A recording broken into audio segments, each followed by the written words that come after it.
Well, you might say we're in for double trouble this year. The flu season creeping up on us as we're all busy thinking about COVID-19. A new survey finds 1 in 3 U.S. parents won't be getting their child a flu vaccine in 2020. Some likely concerned about exposing their kids during the pandemic. Does not have to be the case, though. Dr. Kristy Haggett from SSM St. Clare Hospital joining us this morning to talk about what options are available this flu season. And good morning to you, Doctor. Good morning, Margie. Thanks for having me. Absolutely. This is so important right now. What's different about getting a flu shot during the pandemic, and is it safe?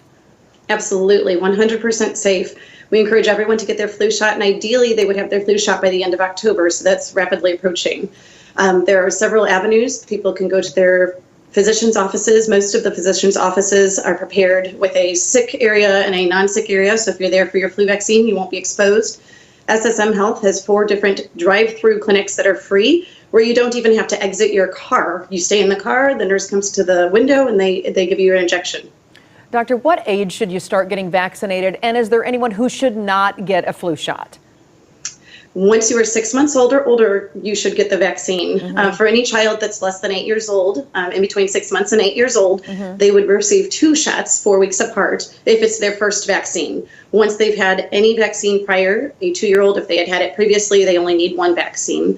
We encourage everyone to get their flu shot. There used to be some concern about egg allergy. That is no longer a concern.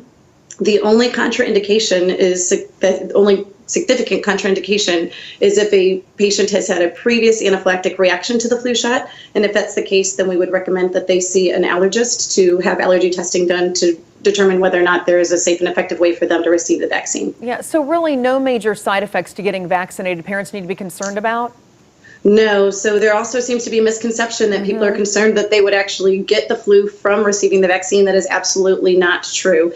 The injectable form of the the injectable form of the vaccine is not a live virus. There is a flu mist that is an attenuated live virus, which means it is very weak. It is not giving you the actual influenza virus.